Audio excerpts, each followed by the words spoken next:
नमस्कार दोस्तों, आपका स्वागत है आपके YouTube चैनल एलपी पर। आज हम आपके साथ साझा करेंगे अपने पिछले वीडियोस में हमने जो कुछ भी सीखा है उसको एक इन नटसेल जानने की कोशिश करेंगे। तो सबसे पहले मैं आपको बता दूं कि कंज्यूमर प्रोटेक्शन एक्ट 2019 के पहले चैप्टर में प्रिलिमिनरी चैप्टर है, जिसमें नॉर्मली सबसे पहले तो उस एक्ट का नाम क्या होगा वो आपको पता चल चुका है, उस एक्ट का विस्तार कहाँ तक होगा वो आपको पता चल चुका है। हाँ, यहाँ ये जरूर बता दें कि पिछले एक्ट में जम्मू एंड कश्मीर राज्य में लागू नहीं होता था, लेकिन जब से state reorganisation act Jammu Kashmir का आ गया है 9 अगस्त 2019 से, तब से इसे भी लागू किया गया है। अर्थात इस नए कंज्यूमर प्रोटेक्शन एक्ट 2019 में जम्मू एंड कश्मीर भी शामिल माना जाएगा। इससे यह अर्थ निकाला जा सकता है कि ये पूरे भारतवर्ष में लागू होगा। अब बात आती है दूसरे एक महत्वपूर्ण विषय की। इसी चैप्टर में परिभाषाओं का जिक्र किया गया है। अब ये परिभाषाएं लगभग 47 परिभाषाएं दी गई हैं। तो अब की बार इन्होंने बहुत सारी चीज़ें जो नए टर्म्स यूज़ किए हैं उनको परिभाषित कर दिया है, ताकि कोई असमंजस की स्थिति ना रहे। और पहले से ज़्यादा परिभाषाएं इस बार हमको इसमें देखने को मिलती है। अब ये तो आपको पता ही है कि इसमें ई कॉमर्स, ऑनलाइन जो भी ट्रांजैक्शंस होते थे, इन सबको पहले कवर नहीं किया गया था। तो इस बार इन्होंने इन चीज़ों को भी कवर किया। तो इस तरह से 4700 डेफिनेशन जो हैं, यदि आपको आवश्यकता पड़ती तो आप उसमें कह सकते हो तो वीडियो बना देंगे उसके लिए भी स्पष्टता से कि उसमें क्या क्या चीज़ें शामिल हैं। वैसे परिभाषा की आवश्यकता आपको नहीं पड़ेगी, क्योंकि नॉर्मली जो कुछ भी आपकी परिस्थिति बनेगी वो लगभग उन्होंने परिस्थिति परिभाषा में सम्मिलित कर रखी हुई है। चाहे वो किसी वस्तु से संबंधित हो, चाहे वो किसी सेवा से संबंधित हो, चाहे वो किसी एडवर्टीजमेंट से संबंधित हो। तो अब बात आती है कि चैप्टर 1 हमने इस तरह से कंप्लीट कर लिया। चैप्टर 2 में कंज्यूमर प्रोटेक्शन काउंसिल्स का जिक्र किया गया। इसके बारे में हमने आपको मुख्य रूप से ये बताया कि इनका काम जो है वो एडवाइजरी लेवल का है। सेंट्रल गवर्नमेंट को ये एडवाइस करेंगे, और ये भी 3 टियर सिस्टम के आधार पर ही बनाई गई हैं। एडवाइजरी बॉडी डिस्ट्रिक्ट लेवल पे डिस्ट्रिक्ट कंज्यूमर प्रोटेक्शन काउंसिल के नाम से जानी जाती है, स्टेट लेवल पे स्टेट कंज्यूमर प्रोटेक्शन काउंसिल के नाम से जानी जाती है, और सेंट्रल लेवल पे सेंट्रल कंज्यूमर प्रोटेक्शन काउंसिल के नाम से जानी जाती है। और अपने अपने स्तर पर ये उसी प्रकार से एडवाइजरी रोल अपना पूरा करता है। उपभोक्ताओं से संबंधित जो भी मामले उनके संज्ञान में आते हैं वो पूरी तरह से उसमें सजगता से सालाना बैठकें करते हैं, और उसके बाद वो निष्कर्ष निकाल के वो एडवाइस करते हैं सेंट्रल गवर्नमेंट को और स्टेट गवर्नमेंट को, और डिस्ट्रिक्ट लेवल से भी चीज़ें ऊपर की तरफ जाती हैं। तो कहने का मतलब है चैप्टर 2 में तो ये प्रावधान थे जिसके बारे में हमने चर्चा कर चुके हैं। तीसरे चैप्टर के बारे में वो CCPA का जिक्र उसमें किया गया, सेंट्रल अथॉरिटी का जिक्र किया गया। सेंट्रल कंज्यूमर प्रोटेक्शन अथॉरिटी इसका फुल फॉर्म है। ये एक रेगुलेटरी बॉडी है एडमिनिस्ट्रेटिव साइड पर, और इसको बहुत ज़्यादा शक्ति प्रदान की गई है, और ये बिल्कुल उसी प्रकार काम करेगी जैसे कि आपने देखा बैंकिंग सेक्टर का रेगुलेटर RBI है। रूल्स एंड रेगुलेशंस उनके फॉलो करते हैं सारे बैंक्स, और निगरानी रखता है वो। इसी प्रकार से आप देखते हैं इंश्योरेंस सेक्टर में IRDA एक संस्था बनाई गई थी रेगुलेटर, तो उस रेगुलेटर के माध्यम से उनको भी पूरी तरीके से कंट्रोल, सुपरवाइज, मॉनिटर किया जाता है। लेकिन उपभोक्ता संबंधी कोई रेगुलेटर अब तक नहीं था, और चूँकि आ गया है, और ये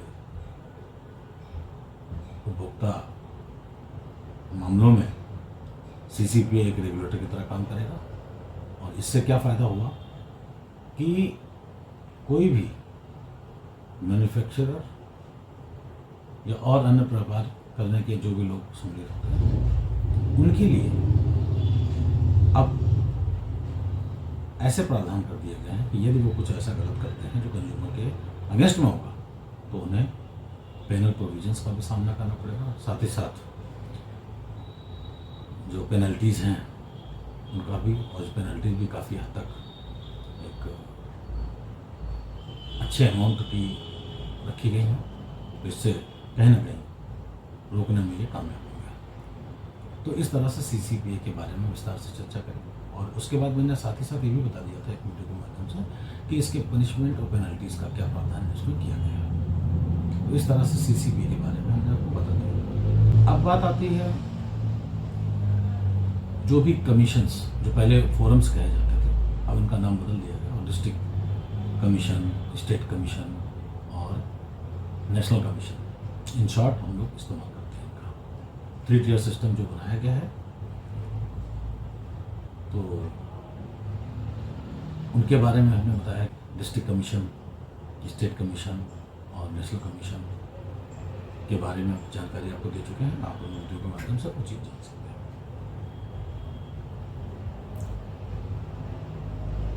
अभी एक चैप्टर का जिक्र करना रह गया था, वो मैं आपको इन शॉर्ट इसी में बता देता हूँ कि प्रोडक्ट लायबिलिटी का भी एक सेक्शन इन्होंने एक चैप्टर ऐड किया है। और उसका मतलब ये हुआ कि जो भी मैन्युफैक्चरर है, जो भी ट्रेडर है, जो भी सेलर है, उन सबकी लायबिलिटी ड्यूटीज़ तय कर दी हैं और यदि उनके खिलाफ कुछ पाया जाता है तो उनके खिलाफ जो पेनल प्रोविजंस बनाए गए हैं इस वाले एक्ट में वो सारे लागू होंगे। इस तरह से प्रोडक्ट की लायबिलिटी का मतलब ये हुआ कि अभी तक तो क्या प्रोडक्ट में कोई डिफिशियंसी होती थी तो आप उसके लिए क्या कर सकते थे, आप कंज्यूमर कोर्ट जाते थे और आप उसके साथ अपनी बात कह के रिलीफ वहाँ से जो मांगते थे वो ले लेते थे उस प्रोडक्ट के कंसर्न में।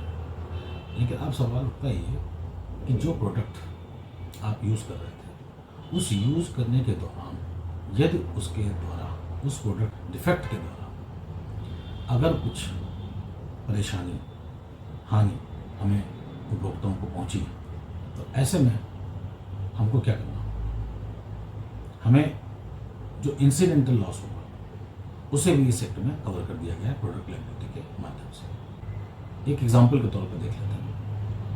हमने एक वॉशिंग मशीन खरीदी और वॉशिंग मशीन हमारी जो अंदर ड्रम होते हैं उनकी वजह से कोई डिफेक्ट उसमें ऐसा है जो डैमेज कर देती है और चीज़ों को भी, आसपास रखे सामान को कोई ऐसी परिस्थिति आती है, पलट जाती है या जो कुछ भी है और हमने उसमें पूरी सावधानी बरती, उसके बावजूद अगर ऐसा होता है तो ऐसे में जो लॉस होगा, मानसिक क्षति भी होती है, शारीरिक क्षति भी होती है और यदि कोई शारीरिक क्षति होती है तो उसके लिए आप मेडिकल जो भी ट्रीटमेंट कराते हैं तो उस तरह की ट्रीटमेंट कॉस्ट जो है इंसिडेंटल लॉस में गिनी जाती है और वो आपको दिलवाई जाती है दूसरे पक्ष से।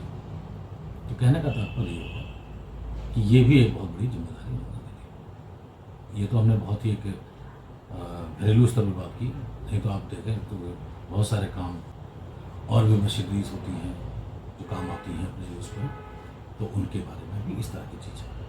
तो कहने का मतलब प्रोडक्ट लायबिलिटी भी हमने अभी आपको एक छोटा सा उसमें एक उदाहरण देकर समझा दिया। अभी इससे पहले हमने आपको मीडिएशन के बारे में भी बता दिया। मीडिएशन की जो व्यवस्था दी गई इस बार, जो पहले नहीं थी, वो भी एक बहुत अच्छी व्यवस्था है, उसके बारे में भी हम चर्चा कर चुके हैं। आप उसको देख सकते हैं और समझ सकते हैं। ऑनलाइन फैसिलिटी जो फाइलिंग की दी गई है उसमें आपको हमने एक वेबसाइट का जिक्र किया था जो सरकार द्वारा लॉन्च की गई थी, www.edakhil.nic.in। इसके माध्यम से आप अपने आप को रजिस्टर कर सकते हैं। पहले तो अपने आइडेंटिटी को सुनिश्चित करके आप इसका लाभ ले सकते हैं। इसके बाद आगे वीडियो कॉन्फ्रेंसिंग का भी इसमें एक्ट में जो प्रावधान किया गया है, वीडियो कॉन्फ्रेंसिंग के तहत भी काफ़ी कुछ किया जा सकता है। तो और इलेक्ट्रॉनिकली समन्स सर्व कराने के, मतलब कुल मिला के हमने जो मुख्य बातें थी जो आपको जानने की अत्यंत आवश्यकता थी वो हम आपको बता चुके हैं। और यदि आप कभी भी कहीं पर महसूस करते हैं कुछ कि हमें और डिटेल की आवश्यकता है तो वो चीज़ आप एक्ट के माध्यम से जान सकते हैं। और साथ ही साथ यदि आपको लगता है कि हमें आपको एक वीडियो के माध्यम से बताना है तो आप अपने कमेंट के माध्यम से हमें ये जानकारी दे सकते हैं, तो भविष्य में उसके बारे में भी हम बात कर लेंगे। कुल मिला के 8 चैप्टर्स टोटल इसमें हैं और 8 चैप्टर्स में टोटल मैंने सारी चीज़ें लगभग आपके एक मोटा मोटी जो आइडिया देना था वो आपको दे दिया। और यह मैं मानता हूँ कि यदि आपने इन वीडियोस को देखा और समझा तो निश्चित तौर पर मेरी कई घंटों की मेहनत को कम समय में आप देखकर सुनकर समझ सकते हैं। मेरे द्वारा बताई गई बातें जो भी हैं वो बहुत ही सावधानीपूर्वक बताई जाती हैं, अर्थात वेरीफाई करके ऑथेंटिसिटी को मेंटेन रखते हुए बताई जाती है। और आगे इसी तरह से मैं नए सब्जेक्ट पे भी चर्चा करूँगा, जो भी पहले तो आप लोगों के हम लोगों के साथ जो आमतौर पे इस्तेमाल होने वाले हैं, पहले मैं उन्हीं कानूनों का जिक्र करूँगा एक के बाद एक। इस तरीके से मेरी एक योजना है कि आप उस तरह से चीज़ों को समझें। और किसी एक सब्जेक्ट को अगर कोई पकड़ा है मैंने तो उसको पहले सोचता हूँ कि एक अंजाम तक पहुँचा के तभी उससे दूसरी तरफ जाया जाए, और फिर बीच बीच में आवश्यकता पड़ने पर कुछ खास चीज़ें मिलती हैं तो उसमें अपडेशंस वीडियो के माध्यम से आपको देते रहें उस सब्जेक्ट की।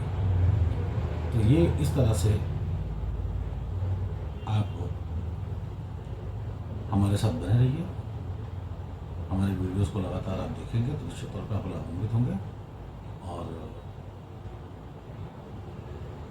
आपको कहीं और जाने की ज़रूरत नहीं पड़ेगी, क्योंकि इतनी सरलता से और सामान्य भाषा में हिंदी और इंग्लिश दोनों का मिक्सचर एक तरीके से हम लेके चल रहे हैं ताकि समझने वालों को आसानी हो। तो अभी तक के लिए इतना ही, फिर मिलते हैं एक नए विषय के साथ, एक नए वीडियो के साथ। तब तक के लिए धन्यवाद। आपका दिवस शुभ हो।